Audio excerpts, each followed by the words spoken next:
Muy buenas tardes, les habla el ingeniero Eliud Hernández de Sigurat y tengo el gusto de presentarles un seminario muy interesante asociado al estado del arte en el diseño sismorresistente de estructuras de acero.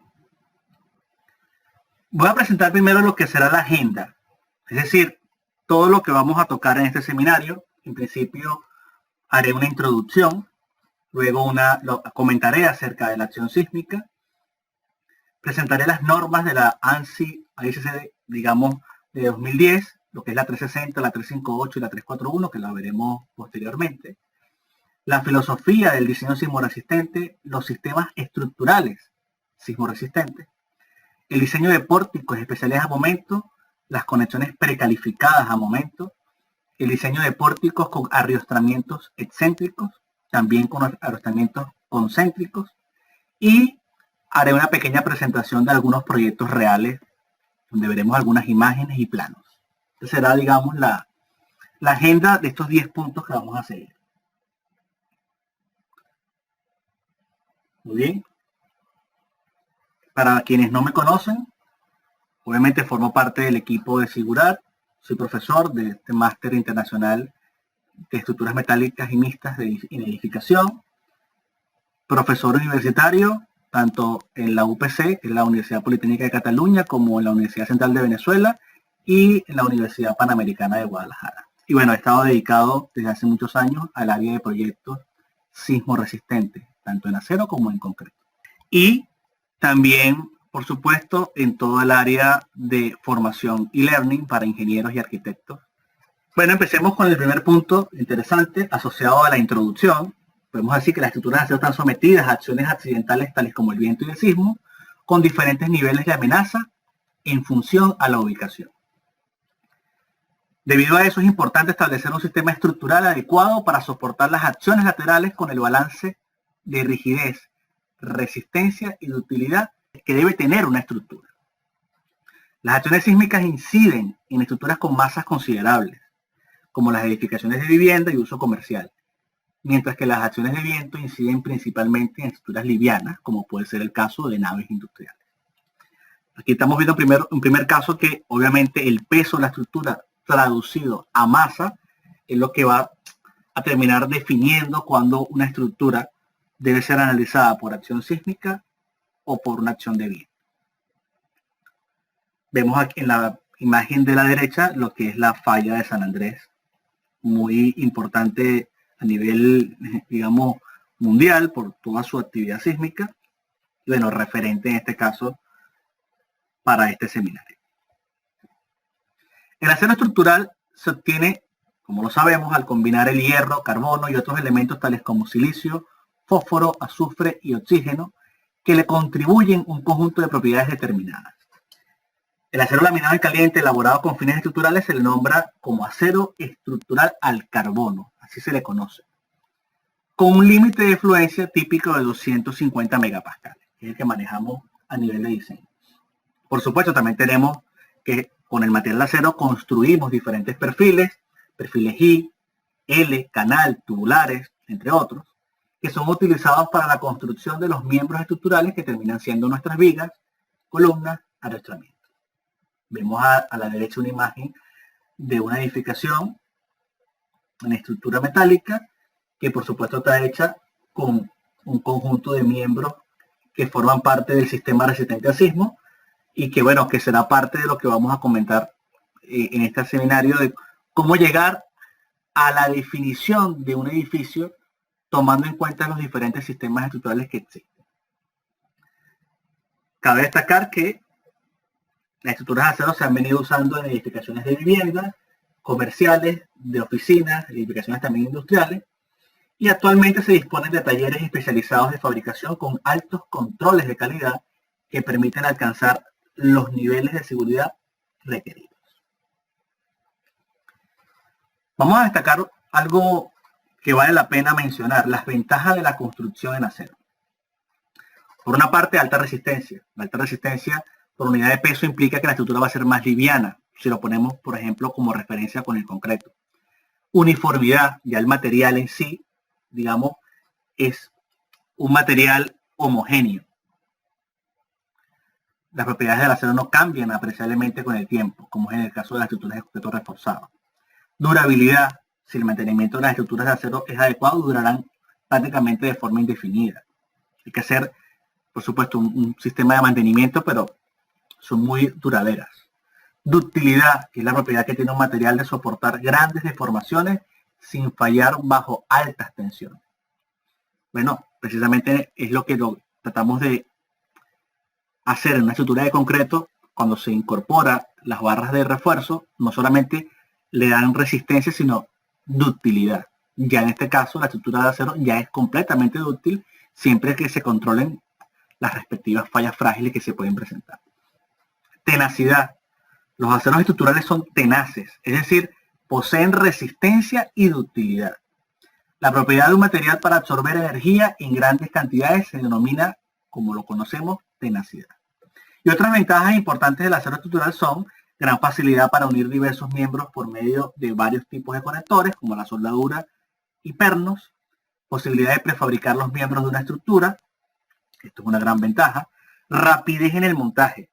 Mientras se van haciendo las cimentaciones, se va fabricando la estructura y por supuesto ya cuando las fundaciones o las cimentaciones están aptas, el proceso de montaje es mucho más rápido en la estructura metálica. Gran capacidad de laminarse en diferentes tamaños y formas y posible reutilización después de desmontar una estructura. O sea que al final podemos reutilizar mucho material. Bueno, vale la pena destacar que consideramos que las secciones en general llegan a una condición elastoplástica. Es decir, que llega a la adherencia, su deformación, digamos, hace que incursione en el rango inelástico hasta que toda la sección plastifica. Por eso es que vamos a estar haciendo mucho comentario acerca de las articulaciones plásticas o las rótulas plásticas, que es considerar que una sección alcanza su capacidad plástica. Esto es algo importante. Y para ello, por supuesto, no pueden presentarse fallas de tipo frágil. La acción sísmica. Esto es un punto muy resaltante. Los mapas de zonificación sísmica en la mayoría de los países tienen un periodo de retorno de 475 años correspondientes a sismos muy intensos, a través de los cuales se elaboran los espectros de respuesta elásticos, tomando en cuenta el tipo de suelo, el tipo de estructura y el nivel de importancia. Esto es lo que hacemos de forma conceptual. Un espectro es la representación gráfica de las máximas respuestas de sistemas de 1 grado de libertad sometidos a una determinada acción sísmica. Y nos permite, por supuesto, hacer con este envolvente poder inferir la aceleración que tendremos en la base de una estructura a partir del periodo de la misma, que es lo que vemos aquí a la derecha. Digamos, la gráfica superior representa el espectro elástico. El uso de un espectro de respuesta elástico implicaría diseñar la estructura para que la misma sea capaz, sin ningún tipo de falla, de resistir dicha acción. Es decir, diseñar para el espectro elástico, que es el que vemos arriba, implica grandes fuerzas sísmicas y que la estructura debe ser capaz de mantenerse en un rango elástico para toda esa acción sísmica. Por eso es que desde hace muchos años para acá se viene manejando el concepto del espectro de respuesta inelástico. El uso de un espectro de respuesta inelástico es considerar una reducción de este espectro de respuesta elástico y conlleva a aceptar un nivel de daño en la estructura. Y ese nivel de daño va, digamos, unido a la capacidad de deformación que tenga la misma y a su ductilidad. Podemos decir que el uso del espectro de respuesta elástico traería mucho costo, porque sería, digamos, preparar una estructura para que nunca tenga falla, y el nuevo concepto del espectro de respuesta inelástico ya supone que la misma tendrá un nivel de falla que debe ser controlada. Aquí vemos en la parte derecha un texto que me parece interesante leer, que es: considerando la baja probabilidad de que ocurran estos sismos intensos durante la vida útil de la estructura, Las normas proponen el uso de un efecto de respuesta inelástico, aplicando una reducción de la fuerza sísmica, asumiendo que la misma superará su rango elástico y disipará energía, para lo cual se requerirá de que sea suficientemente útil. Lo leo porque es el resumen de lo que he expuesto hasta ahora en esta parte de la presentación. El espectro de diseño elástico se obtiene de forma directa a través de los valores de reducción que nos proponen las normas. Las normas nos proponen unos valores en función al tipo de sistema estructural y en función a eso nosotros, digamos, tomamos la orientación de cuál es el valor de R. Sin embargo, es de destacar que los códigos vigentes no atienden con suficiente claridad el verdadero valor del factor R, que debe ser asignado a una estructura en particular, sino que generaliza los valores correspondientes por grupos de sistemas estructurales.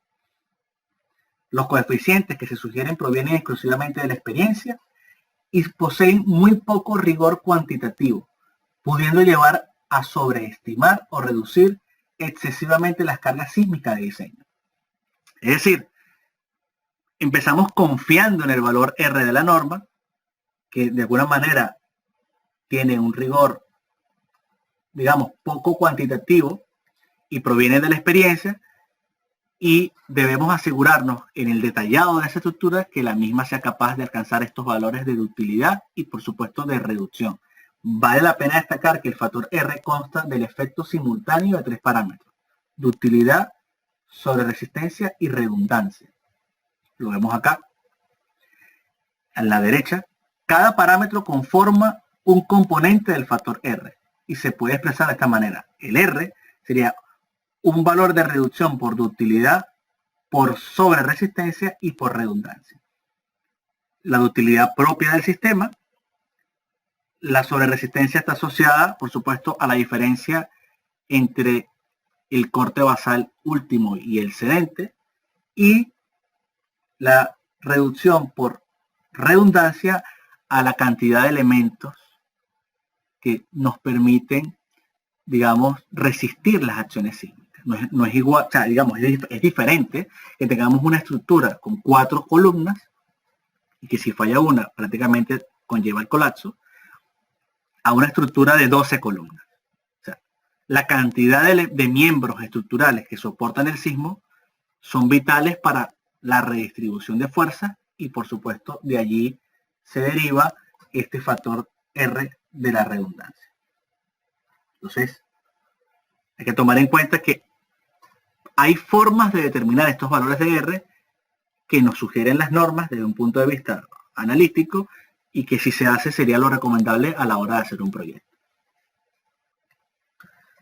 A nivel de las normas, digamos, que están implementadas con el mayor avance que se puede decir en estructuras de acero, están las normas ANSI/AICC 2010. Vemos a la izquierda las especificaciones generales. Aquí en esta norma se diseñarían los miembros estructurales. Es la norma típica donde se nos imponen el diseño general de miembros y especificaciones generales. Mientras que la que vemos en la parte central está asociada al diseño sismoresistente de edificación. Es la norma que atiende la parte sísmica. Y en la derecha vemos una norma específica de conexiones precalificadas a momento, ligado, por supuesto, a las provisiones sísmicas, que a su vez se derivan de las disposiciones generales. Digamos, esta es la 360, la 341 y la 358 de la 2010. Sobre estos documentos haré toda la presentación que sigue prácticamente. Antes de entrar en materia del diseño de acero propiamente, veamos el concepto del diseño por capacidad enmarcado dentro de la filosofía del diseño sismoresistente. En los años 60, a inicios, digamos, en Nueva Zelanda se establece una estrategia de diseño de edificios denominada diseño por capacidad, la cual se extendió posteriormente a Estados Unidos y el resto de países con acción sísmica. Esta estrategia está dirigida a evitar el colapso de edificaciones ante sismos severos a través de controlar las posibles fallas frágiles y propiciar mecanismos dúctiles en un rango de desplazamientos que superen la condición elástica. Las estructuras deben ser capaces de incursionar en el rango elástico de forma estable y disipar energía controlando el daño ocasionado por un evento sísmico. ¿Qué tipo de daño se acepta? Por ejemplo, en el caso de estructuras metálicas. ¿Cómo controlar ese daño para evitar el colapso? Son preguntas que representan un desafío constante en la ingeniería civil en los últimos 50 años y que hoy en día, digamos, se ve plasmado en las normas que mencioné anteriormente, lo que debemos hacer para hacer estructuras cada vez más seguras, minimizando el riesgo sísmico, que va en función a la amenaza y a la vulnerabilidad. Un sistema se puede considerar dúctil cuando es capaz de experimentar deformaciones sustanciales bajo carga constante, sin sufrir daños excesivos o pérdida de resistencia bajo ciclos repetidos de carga y descarga. Esto vamos a verlo un poquito más en detalle, que es interesante. Fíjense, la estrategia para conseguir un comportamiento plástico en la estructura es establecer eslabones débiles que tengan un comportamiento dúctil. Veamos esta figura. Aquí está representado un pórtico con arrastramientos excéntricos. Es decir, los mismos se conectan a una viga y entre los dos puntos de conexión hay una distancia que llamamos E, que la referimos a una excentricidad. ¿Qué va a suceder al imponer una carga lateral? Que este elemento interno, por las deformaciones del sistema, va a tener grandes fuerzas cortantes y también importantes momentos. Si se establece este eslabón débil, cuando decimos débil es que va a ser menos resistente que el conjunto externo, pero ese eslabón débil de resistente es muy dúctil, lo que va a suceder es que toda la disipación de energía va a depender de dicho eslabón y el resto de los elementos, a pesar de que puedan tener un comportamiento frágil o medianamente frágil, no se van a ver afectados producto de que todo depende de este eslabón débil. Los eslabones débiles permitirán una disipación de energía y toda la estructura se comportará de forma dúctil. O sea, lo que perseguimos es eslabones que sean capaces de entrar en cedencia, incursionar en el rango elástico, disipar energía y el resto de los elementos permanezca prácticamente en una condición elástica. Entonces, nosotros como ingenieros elegimos qué zonas de la estructura deben incursionar en el rango elástico y cuáles otras zonas deben permanecer de una forma elástica. Cuando logramos este concepto, entendimos la filosofía del diseño sismoresistente. Por supuesto, los miembros estructurales que están fuera del eslabón débil se diseñan para las fuerzas inelásticas que se producen en este eslabón débil. Es decir, si yo conozco la resistencia del eslabón débil, incluso en su incursión inelástica, y sé cuál es la máxima fuerza cortante y el máximo momento que va a alcanzar en todo el proceso de la disipación de energía, sí, obviamente lo conozco, pues conozco su resistencia como material, conozco el factor de endurecimiento, el factor de sobreresistencia, es decir, conozco las propiedades de dicho material y puedo obtener cuáles son las máximas fuerzas esperadas en él. A partir de las máximas fuerzas que espero en el eslabón débil, yo puedo diseñar a partir de esas fuerzas todo el resto. Si diseño entonces este conjunto externo a partir de esta fuerza, garantizo que nunca el conjunto externo falla antes que el eslabón débil. Eso es un diseño de jerarquía y es lo que conocemos un diseño por capacidad. Los mecanismos frágiles se diseñan a partir de las fuerzas obtenidas de los mecanismos dúctiles para prevenir que no se presente una falla frágil antes de una falla dúctil. Eso es en resumen el concepto de lo que se llama diseño por capacidad. Por ejemplo, En el caso de estructuras de concreto armado se conoce que la falla de la fuerza cortante es frágil, mientras que la falla por momentos se presenta de forma dúctil. Si se diseña respetando ciertas condiciones, cuantía, en el caso limitada, confinamiento, traslapes, etc., por consiguiente sería deseable que la resistencia al corte sea mayor que la resistencia a la flexión, permitiendo la formación de rótulas plásticas en viga y con ello disipar energía en el rango inelástico. O sea, haciendo una analogía al concreto armado, me interesa que nunca falla por corte y falla por flexión. Y la falla por corte se diseña a partir de los máximos momentos por flexión, que es exactamente lo que acabo de decir hace unos segundos. Entendido el caso del diseño por capacidad, vemos ahora los sistemas estructurales. Tenemos en principio los pórticos resistentes a momento. Como los conocemos, son sistemas de vigas y columnas, sistemas que tienen en general poca rigidez, pero son capaces de tener grandes desplazamientos, deformaciones y por ende pueden tener altos niveles de utilidad en función a su desempeño. Y vemos aquí a la derecha que hay tres niveles en la clasificación según su nivel de desempeño.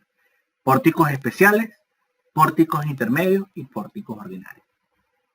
Los especiales se diseñan para que sean capaces de incursionar en el rango elástico con una ductilidad y disipación de energía elevada, para lo cual se requiere un estricto control de las fallas frágiles. En el intermedio, esa disipación de energía y la ductilidad que se espera es moderada, un poco menor que en el caso de pórticos especiales. Y por lo tanto, en el caso de pórticos intermedios se aplican en zonas de moderada sismicidad, mientras que los pórticos especiales se aplican en zonas de alta sismicidad. Y nos quedan los pórticos ordinarios a momento, que se diseñan para que tengan principalmente un comportamiento elástico, con una capacidad limitada de incursionar en el rango elástico y disipar energía.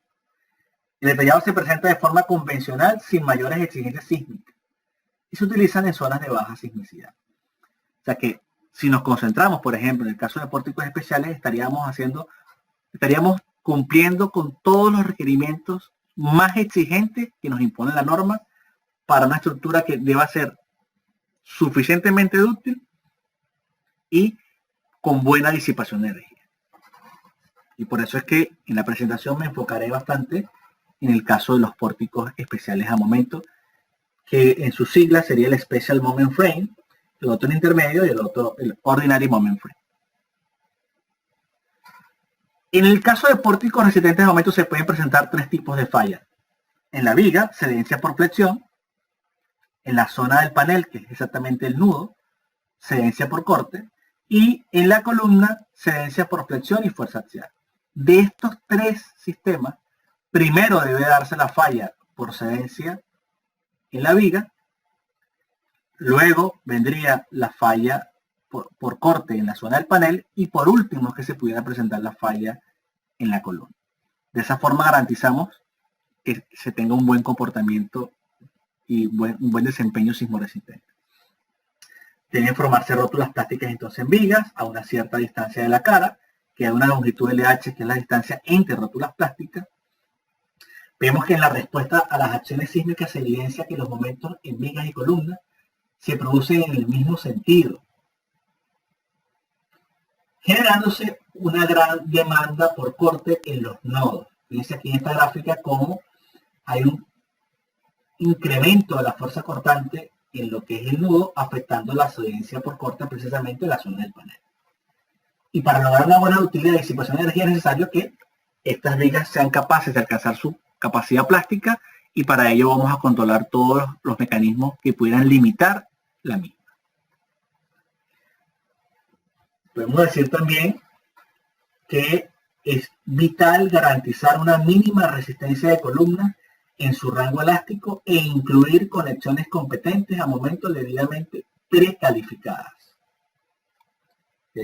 La conexión es un punto vulnerable en las estructuras metálicas y en el caso de los pórticos resistentes a momento la exigencia es muy grande y debemos controlar la conexión que termina colocándose en una estructura para que la misma no limite toda la disipación de energía y la capacidad que tenga. Veremos más adelante qué tipos de conexiones precalificadas son las que se pueden utilizar en este tipo de sistema. Los pórticos con arrestamientos excéntricos están formados por vigas, columnas y precisamente estos arrestamientos que generan una excentricidad, tal como lo presentaba en el diseño por capacidad. El tramo de viga donde se produce la excentricidad se le denomina enlace o link en inglés. Y en dicha zona se genera la ascendencia por corte o flexión, con una importante impulsión elástica y disipación de energía, mientras el resto de los elementos se diseñan para que permanezcan en el rango elástico. Precisamente es lo que ya venía comentando del diseño por capacidad. Los sistemas con pórticos arrastrados excéntricamente se desarrollaron originalmente en Japón en la década de los 70. Fujimoto 1972 y Tanahashi 1974. Y posteriormente en los Estados Unidos para la década de los 80, siguiendo la referencia de Popov de 1987. Actualmente es una opción muy utilizada en estructuras importantes debido a que presentan una solución excelente para el diseño sismoresistente al combinar una rigidez elevada por las riostras que controlan los desplazamientos laterales y la disipación de energía proveniente de la incursión elástica en las zonas de los enlaces. Es un sistema ideal para altas zonas sísmicas porque combina dos aspectos fundamentales: resistencia y ductilidad, además de la rigidez y disipación de energía. Bueno, hablando en aspectos arquitectónicos, al generar una excentricidad, por ejemplo, en la parte central pueden caber puertas, ventanas, es decir, a diferencia de los pórticos con los instrumentos concéntricos que ya veremos, la excentricidad favorece un poco este aspecto de arquitectura. Lo que sí es que tienden a ser utilizadas en estructuras de luces un poco grandes. Pensando que este ángulo suele ser 45 grados, suponiendo una altura de piso de 3 metros, aquí ya tendríamos 3 metros, aquí 3 metros 6, o sea que estamos hablando de que normalmente este tipo de estructura suele utilizarse a partir de los 7 metros de longitud entre tramos. Un poco menos ya no es tan sencillo, o habría que ir a un sistema, como ya lo veremos, de una diagonal simple. Pero este sistema que estaba presentando es para luces ya a partir de 7 metros aproximadamente. Si es más pequeño, 4 o 5 metros, sí podemos ya utilizar un sistema simple. La fórmula para saber si aplicar uno u otro es tratar de que este ángulo respecto a la horizontal o a la vertical esté cerca a los 45 grados. Aquí tenemos 5 tipologías: simple, B invertida, B, X de 2 pisos y la B invertida con enlace vertical. La segunda es la más utilizada, la B invertida. En términos generales, se recomienda imponer la excentricidad en las zonas intermedias de las vigas y no cerca de las columnas, a fin de evitar que se originen fuerzas muy grandes en la junta viga-columna, afectando la estabilidad de la estructura y el diseño de la conexión, que tendría que ser precalificada a momento, como lo dispuesto para pórticos especiales a momento. Por eso hacía énfasis que esta era la ideal. En el caso de los pórticos con arrastramientos concéntricos, bueno, son sistemas donde estos arrastramientos se conectan de forma concéntrica, es decir, el eje neutro de todos los elementos coincide en un punto sin excentricidades.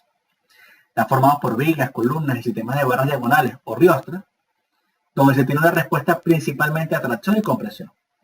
Es importante destacar que por lo general son sistemas con mucha rigidez, lo cual facilita en el control de derivas de piso, pero a su vez la disipación de energía de utilidad es moderada, condicionada por el pandeo de las riostras a compresión. Sabemos que un elemento está a tracción, otro está en compresión, y suele haber un pandeo importante en la riostra a compresión, limitando entonces de esta forma la ductilidad. Este tipo de sistemas son ideales para estructuras de muchos niveles y en estructuras de dimensiones considerables en planta, ya que aportan estabilidad rotacional. Aquí también tenemos 5 tipologías o 5 tipos de pórtico: el simple, B invertida, B, X de un piso y X de 2 pisos. Igualmente, lo veremos acá a la derecha, uno de los parámetros principales para elegir la configuración adecuada de riostras en una determinada estructura es el ángulo que se forma respecto a la horizontal. Ya había destacado que el ideal es 45 grados, nos movemos entre 40 y 50 grados, y, por ejemplo, para los casos donde la altura de piso es aproximadamente la mitad de la luz libre de la viga, se recomienda la configuración X de 2 pisos. Tenemos, según el nivel de desempeño, 2 categorías: pórticos especiales concéntricos o con arrestamientos concéntricos y pórticos ordinarios. No tenemos el intermedio. Y en el caso de zonas de alta sismicidad y la mayor exigencia de utilidad, estaría enmarcado dentro de los pórticos especiales. Mientras que los ordinarios obedecen más que todo a sistemas ante cargas laterales de viento, o bien aquellos sistemas donde nos interese que se comporte de forma elástica. Vemos entonces la distribución de fuerzas, tracción y compresión, y que evidentemente en este ciclo de carga y descarga, la riostra estará en compresión y en tracción en diferentes ciclos, y por eso es importante controlar ese pandeo.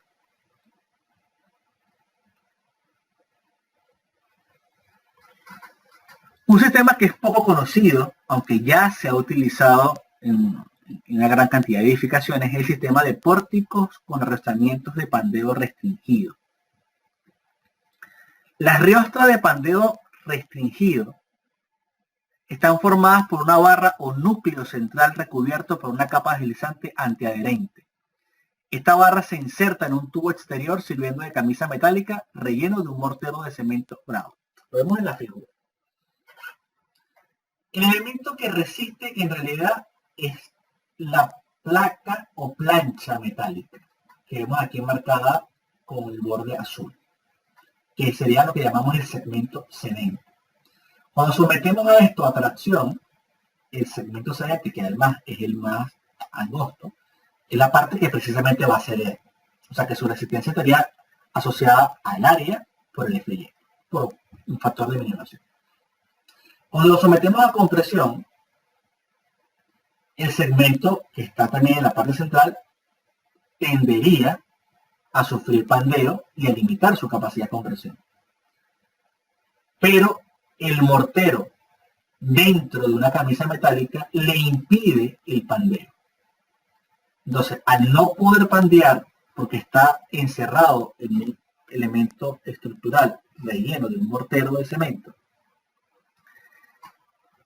al controlar ese pandeo, prácticamente podemos alcanzar que a compresión resista igual que a tracción. Y por ende, vemos aquí en la parte inferior derecha, cómo el diagrama de estéresis del sistema de arrestamiento típico, que era muy buena tracción y muy malo a compresión, precisamente por el pandeo, aquí logramos un diagrama de estéresis prácticamente perfecto, donde hay una muy buena disipación de energía, que es el área encerrada, y la resistencia a tracción es prácticamente equivalente a la resistencia en compresión. Esto, digamos, trae una serie de ventajas. Una de las ventajas de las riostras de pandeo restringido respecto a una riostra típica es que se logra incursión inelástica adecuada, presentando respuesta estable ante cargas alternantes, sin la reducción del área de los ciclos de estéresis por problemas de pandeo. Hay que decir que, evidentemente, parte de esta estrategia, que el objetivo del sistema es que se genere una resistencia a tracción similar a la compresión. Y es lo que queríamos hacer en el caso de arrestamientos convencionales, donde prácticamente diseñamos el arrestamiento por fuerzas a compresión y a tracción queda muy holgado. Eso es lo típico. Por lo general, un arrestamiento como el que veíamos anteriormente, la compresión es la que define la sección que vamos a colocar allí, y a tracción queda muy holgado. Es decir, la demanda entre la capacidad no está al límite, cuando a la compresión sí está al límite. ¿Qué sucede con eso? Que las dimensiones o la sección que ponemos de arrestamiento va a ser mucho más importante, es decir, un perfil, ejemplo, un HDB 200, va a ser muy diferente a la plancha que estamos colocando aquí. Entonces, esto trae una reducción de costos. O sea, esto lo que hace es que persigue una reducción de costos. De paso, por supuesto, se logra además simplificar las conexiones al disminuir la exigencia de las mismas en comparación a los arrojamientos convencionales. De hecho, en la figura, si lo vemos, se logra hacer una conexión simple de un pin. O sea, llega a ser una conexión de un perno, llevando prácticamente de forma ideal a lo que conocemos como una articulación perfecta. Eso que nosotros hacemos de colocar articulaciones en los extremos, prácticamente se logra a partir de este sistema. Se ha implementado, pueden buscarlo ustedes en internet si quieren. Lo único que tienen que hacer es buscar los arrojamientos de panteo restringido.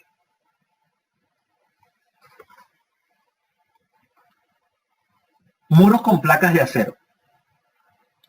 Son pórticos formados por placas esbeltas asociadas al alma del muro, conectadas a componentes de borde horizontales y verticales. Lo vemos aquí en la imagen. Las placas se diseñan para pandear y fluir bajo la acción sísmica, propiciando mecanismos de deformación plástica y disipación de energía, donde los bordes que forman el contorno permanecen esencialmente en el rango elástico. Es decir, es como tener un pórtico de vigas y columnas de acero y colocar en vez de mampostería unas placas de acero, que son las que en este caso forman parte del sistema de resistencia al sismo y pueden pandear y fluir bajo dicha acción sísmica, propiciando mecanismos de deformación plástica. Vemos aquí la imagen, cómo se presenta una clara evidencia de fluencia y pandeo en una serie de ensayos, y habrá una zona de tracción, una zona de compresión, y a partir de todo las tensiones que se generan internamente en esta placa es que se logra dicha disipación. Hay casos también de edificaciones que ya se han construido con esta técnica y han dado muy buenos resultados. El tipo más usual de muros con placas de acero es el que incluye placas esbeltas sin rigidizadores. Otra alternativa es el uso de placas rigidizadas mediante elementos adicionales de acero que incrementan la resistencia del pandeo de la placa por corte.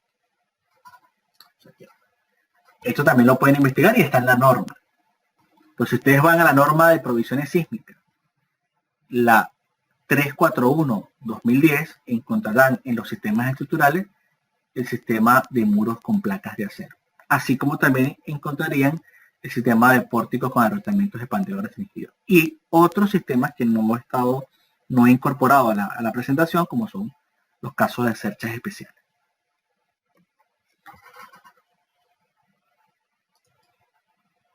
Fíjense, en el caso del diseño de pórticos especiales a momento, es un tópico que tiene muchísimos aspectos a revisar. Haré un repaso de los puntos más destacables de este sistema. No lo he incluido completamente porque son muchísimas verificaciones, pero voy a destacar, digamos, lo más resaltante. A. Control del pandeo local en vigas y columnas. Sabemos que el pandeo local limitaría la capacidad ductil de la estructura y que el pandeo local es una falla frágil. Entonces, las vigas y columnas deben cumplir con la condición de lo que llamamos miembros de alta ductilidad, antiguamente compactas sísmicas, conforme a la sección de 1.1 de la norma ANSI AICC 341-2010, a fin de limitar el pandeo local de las alas y almas y con ello lograr incursionar en el rango elástico. Aquí hay limitantes entonces de la relación ancho-espesor, el B entre T. La relación ancho-espesor es la que limita el pandeo local de alas y de almas. Y aquí está a nivel de la norma, lo que serían los límites máximos para garantizar de que este pandeo local no incida en la ductilidad del sistema, no merme la ductilidad del sistema. Entonces, si un perfil no cumple con esta condición, no puede ser utilizado en un sistema de pórticos resistentes de momento porque no calificaría como miembro de alta ductilidad. También tenemos el control del pandeo lateral torsional en vigas. Vemos aquí, por ejemplo, esta viga importante tiene en su punto medio una viga de transferencia, una viga que sirve de soporte lateral, y entendiendo que la capacidad de flexión depende de la longitud no soportada, a medida de que la longitud no soportada es más grande, es decir, vemos en este caso, por ejemplo, esta viga que va en esta dirección, vamos a decir X, tiene un punto de soporte lateral en la mitad. Si estos fueran 6 metros y 6 metros, estos serían 3 metros. Mientras que esta viga que va en Y, como tiene vigas secundarias, y son 3, a cada 1,5 metros tendría un soporte lateral. Entonces, es evidente que la que tiene menor distancia entre soportes laterales va a alcanzar mayor momento, entendiendo que la gráfica, el momento depende de la longitud no soportada. Y por algo lógico, a medida de que la longitud no soportada es muy grande, la flexión pura en una viga, por ejemplo, genera una tracción en la fibra inferior, una compresión en la fibra superior, y esa compresión en la fibra superior hace que la sección superior del perfil pandee de forma lateral torsional. Es como vemos esta figura. Es como vemos aquí en la derecha. O sea, la fuerza de compresión en la parte superior de las vigas, producto de la flexión, trata de hacer girar y pandear esa viga. Si aquí colocáramos una viga transversal que una todas en el punto medio, ya no podría haber ese giro porque se lo impediría la presencia de una viga secundaria. Entonces, la longitud LB entre soportes laterales, esta distancia LB debe ser siempre menor o igual a 0.086 entre FY por el radio de giro menor. Resistencia mínima de columna. Bueno, es evidente. Debe haber un criterio columna fuerte, viga débil en cada junta.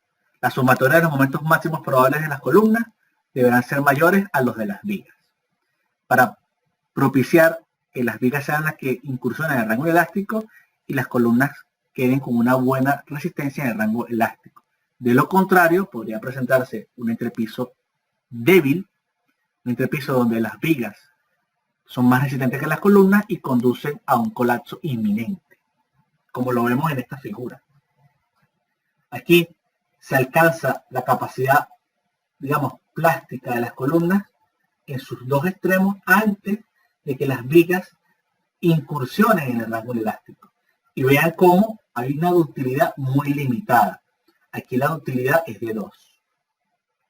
Mientras que en los sistemas, o en este ejemplo, entonces, donde el sistema tiene principalmente las vigas cediendo y solo las bases de las columnas alcanzan la cedencia, que es muy típico, la ductilidad pasa a ser el doble.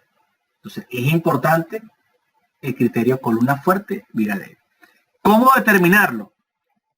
Aquí vemos una serie de fórmulas. Vemos el tramo, columna, la parte de la viga. A una distancia SH se forma la rótula plástica que depende de la conexión. Tiene una carga distribuida. Asumimos que los momentos máximos probables se producen en el mismo sentido. Y por lo tanto, digamos, 2 veces el momento máximo probable entre la luz libre, LH, más el corte gravitacional, que es simplemente Q por LH medio, define lo que es el corte B sub V. Ese corte B sub V multiplicado por la excentricidad que hay hasta precisamente el baricentro, que es SH, que es la distancia de la rótula plástica, más la mitad de la columna, que es lo que vemos acá, termina dándonos lo que sería el momento máximo probable de la viga proyectado en el eje baricéntrico. O sea, nos interesa el momento acá, en el centro. Ese momento es el momento de la rótula plástica, MPR,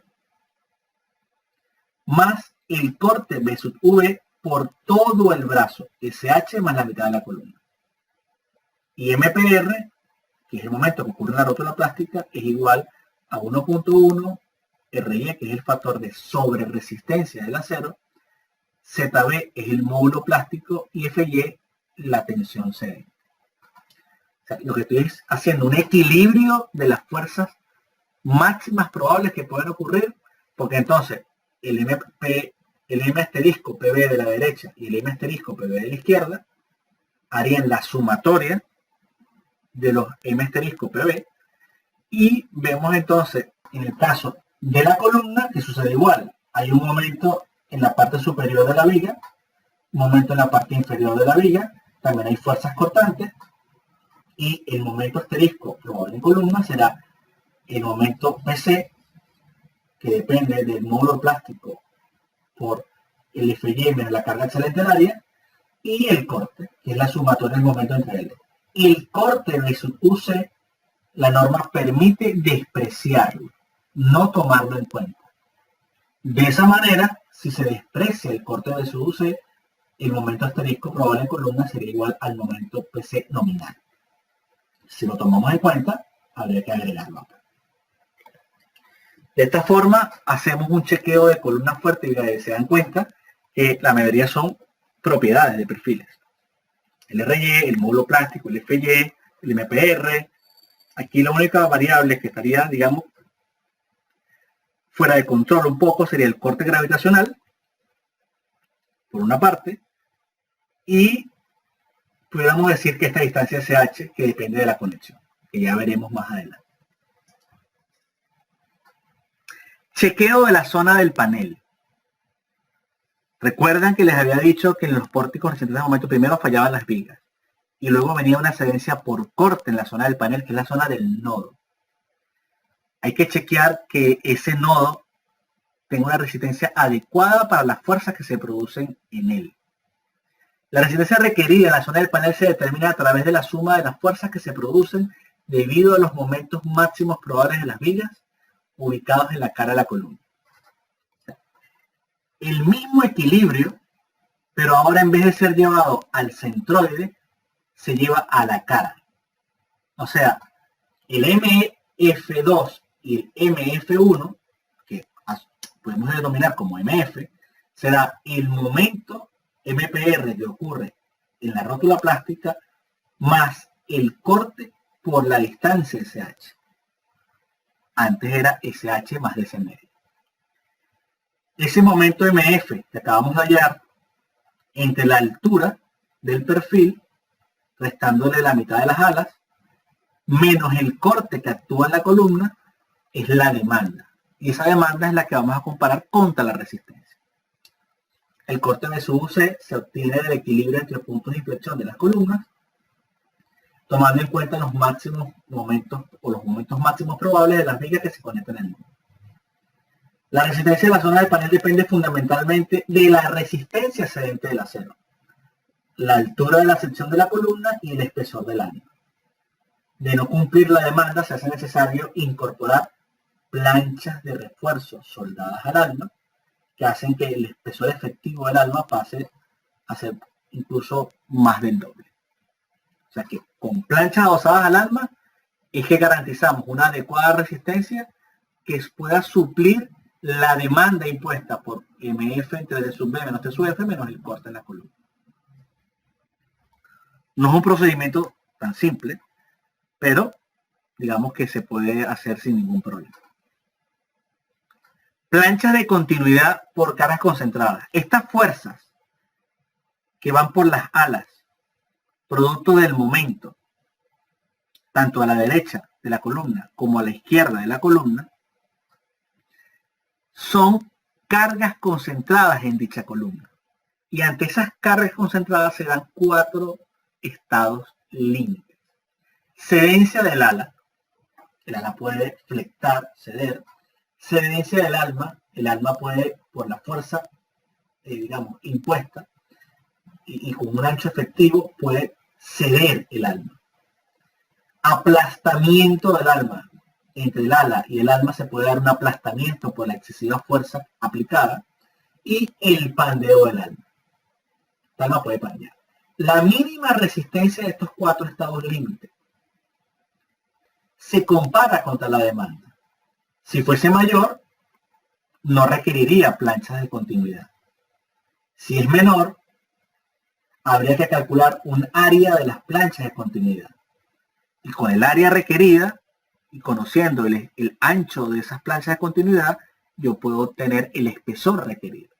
Y como mínimo, Cuando se conecta una viga a una columna, el espesor será la mitad del ala de la viga. Y cuando se conectan dos vigas a una columna, el espesor de la plancha de continuidad será el mayor valor entre el ala de la derecha y el ala de la izquierda. Conexiones viga-columna.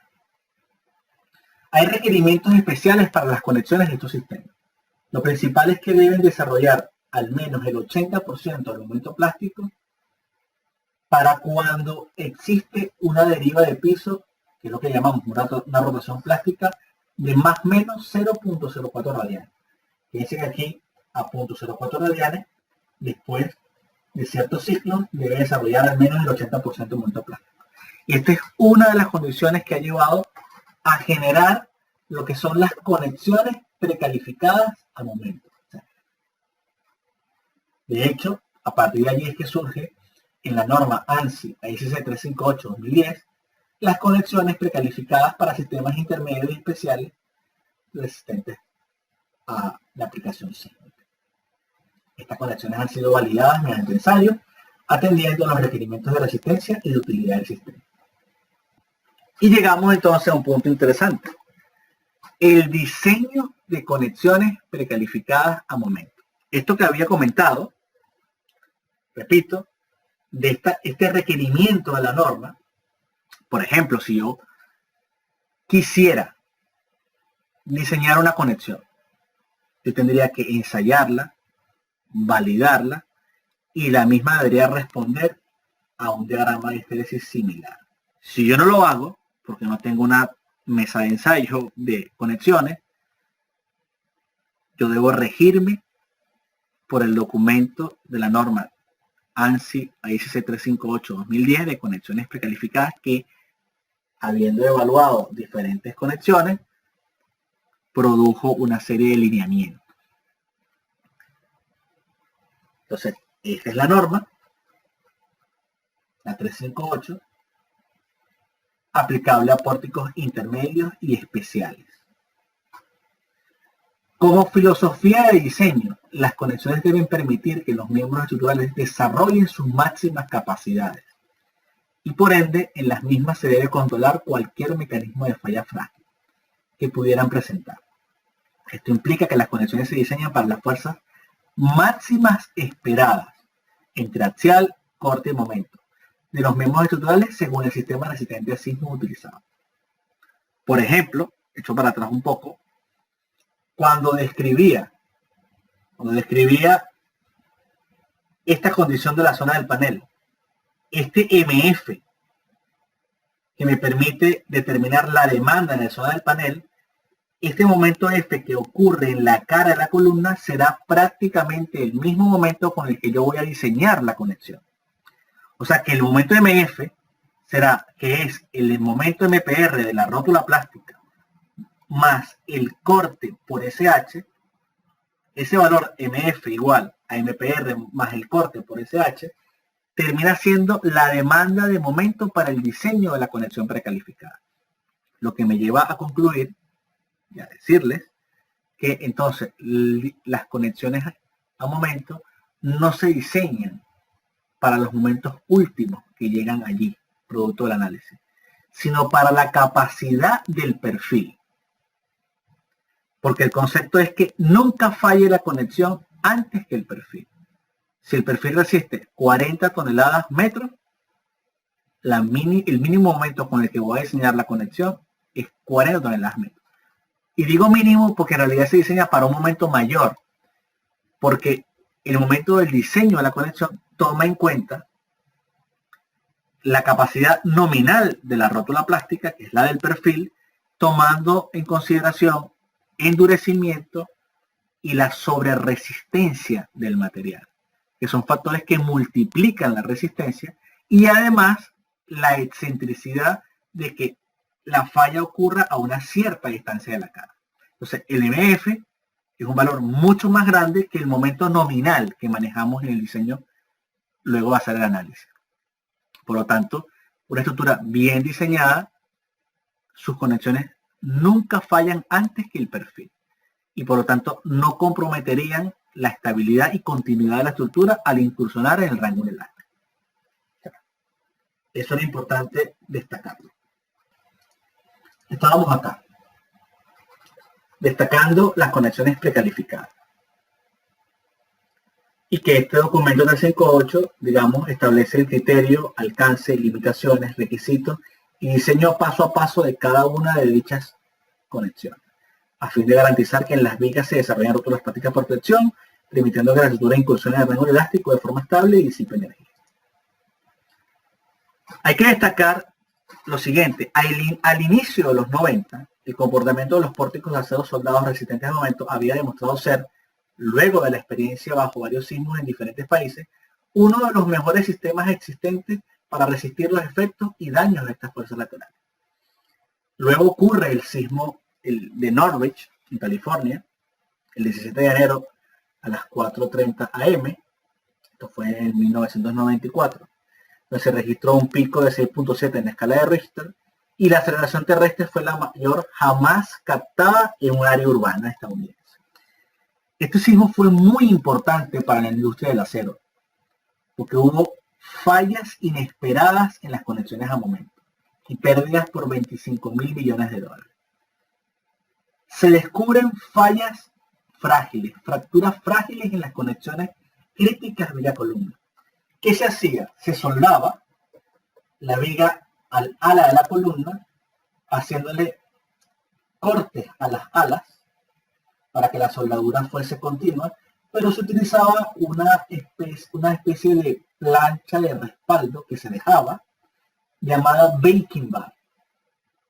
Esta plancha de respaldo por debajo del ala, siempre, permitía, digamos, poder soldar y que el material de la soldadura no se esparciera, sino que se produjera de forma continua. Y se disponía de una plancha de corte. Entonces, soldadura de penetración en el ala superior, soldadura de penetración en el ala inferior. La baking bar permitía esa soldadura de penetración con bisel y la plancha de corte. ¿Qué sucedió? En la ubicación de ese baking bar, que sería como plancha de respaldo, que vemos acá, se iniciaba una grieta que luego se iba esparciendo hacia el alma de la viga, en este caso que se conectaba. O sea, este fue principalmente el origen de una falla frágil en la conexión.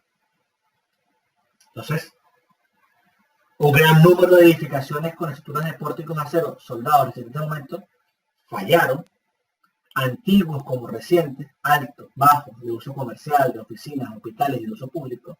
Y, como lo he destacado, las fracturas más comunes estaban localizadas en o cerca de la soldadura que conectaba el ala inferior. Una vez iniciada, proseguía a lo largo de un número de caminos distintos, entre ellos se iba hacia el alma, que fue lo que más representó.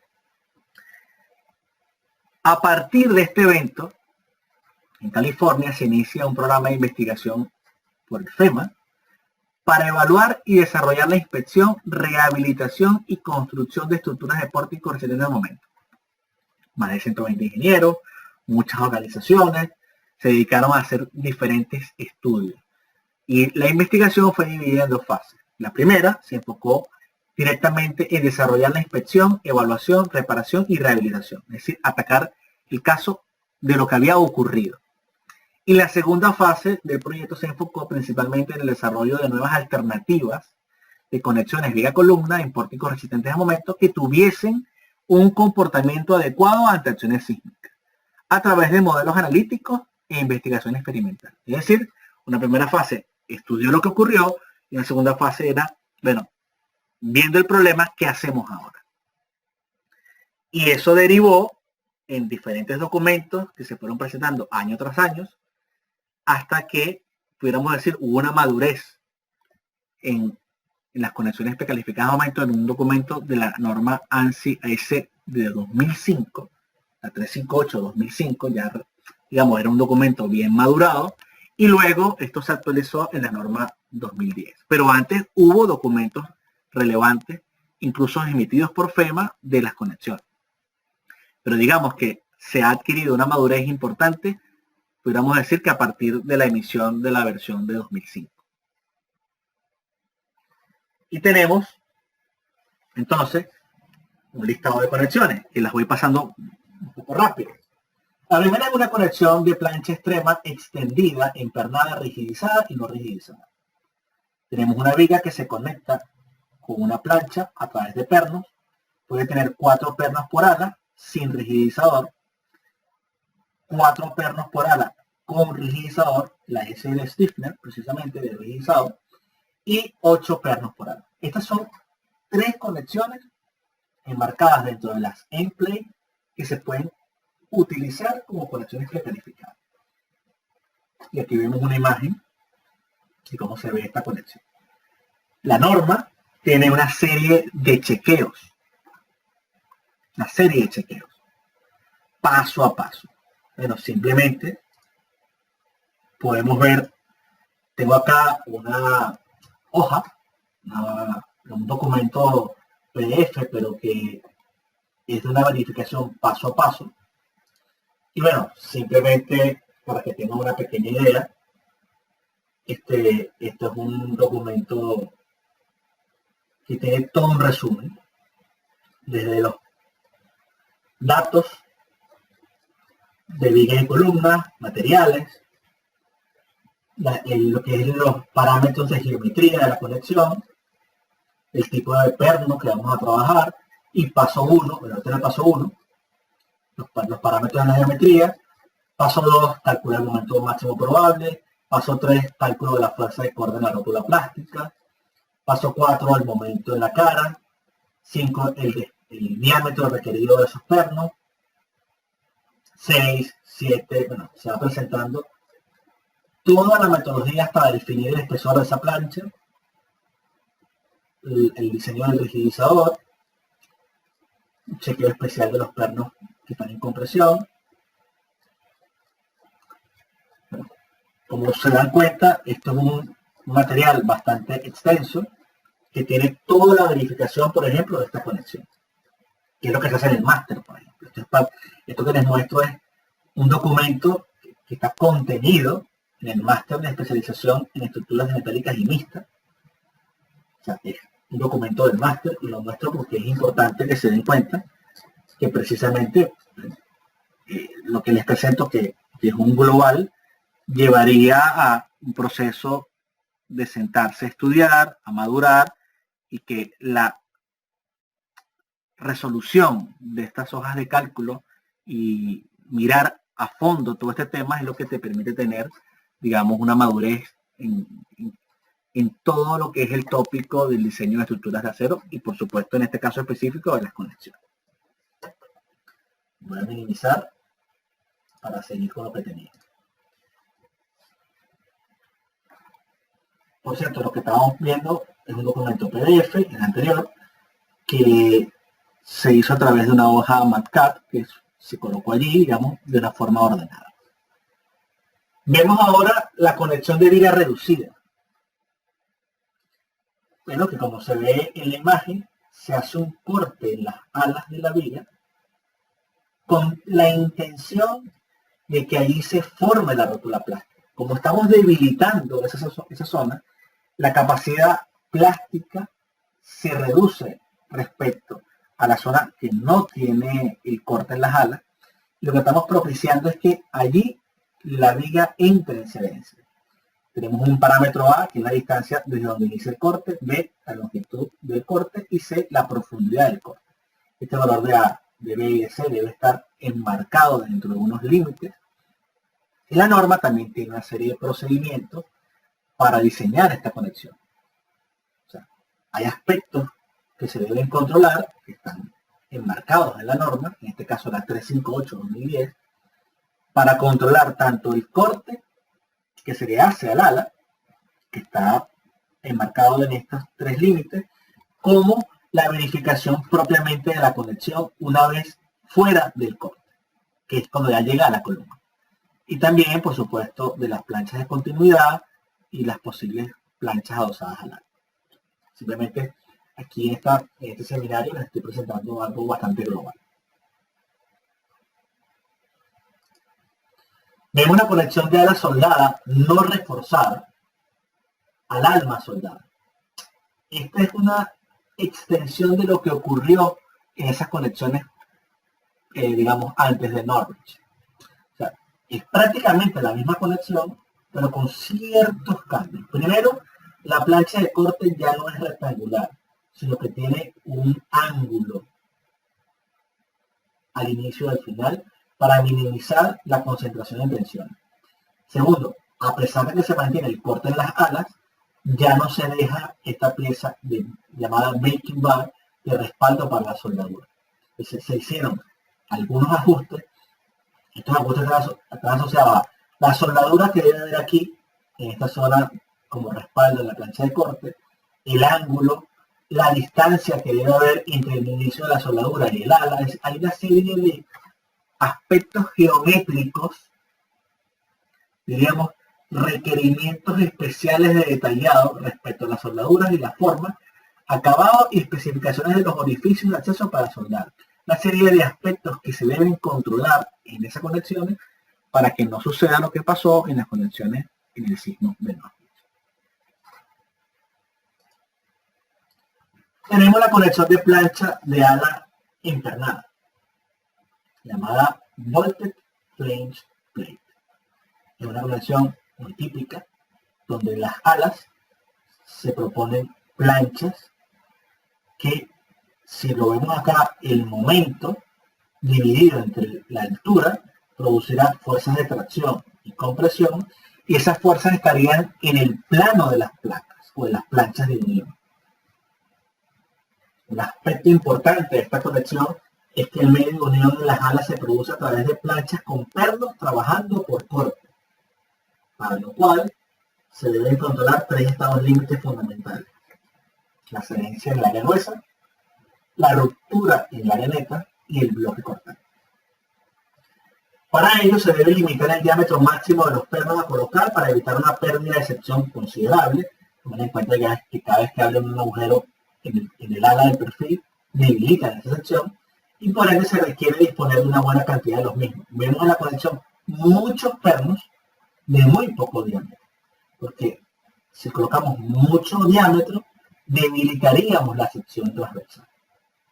Y se producen soldaduras de penetración completa, soldaduras de ranura de penetración completa llamadas CJP en las alas, tanto superior como inferior.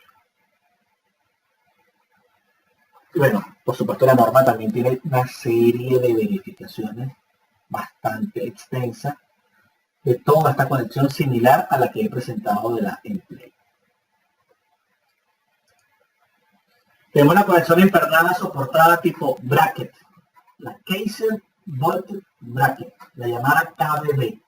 Es una conexión que tiene un bracket, que es como una pieza ya prefabricada, y se une al ala de la viga y al ala de la columna. Puede hacerse, digamos, con pernos al ala de la viga o soldada al ala de la viga, pero siempre se hace con pernos al ala de la columna. Entonces, por ejemplo, al ala de la viga pudiera venir prácticamente soldada de taller y unirse al ala de la columna con pernos, o en sitio la pieza se une totalmente con pernos, tanto a la columna como a la viga. Y bueno, por supuesto, la norma tiene toda una serie de verificaciones también para esta conexión. De hecho, estos tipos brackets ya están predeterminados. Tú diseñas y estableces ya uno de estos dispositivos que ya están predefinidos por la norma ANSI 358-2010. Y tenemos la Context Connector, que es una conexión patentada que une dos cosas: vigas reducidas, o sea, aquí se generan las rótulas plásticas, y además un sistema muy interesante porque es un perfil tubular relleno de concreto que de forma perimetral tiene una serie de anillos, de piezas metálicas que forman un anillo, y que en cada junta de ese tubular se unen con planchas verticales, y que a partir de cada cara se hace la conexión de la viga.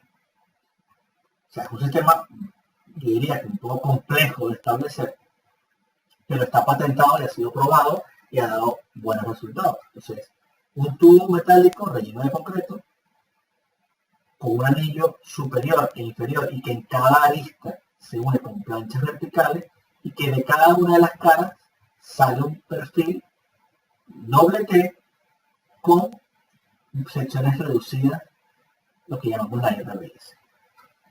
Entonces, quienes tengan más interés, simplemente con escribir conexión, context, con Excel en Google o simplemente buscar la norma 358-2010, verán este tipo de conexión.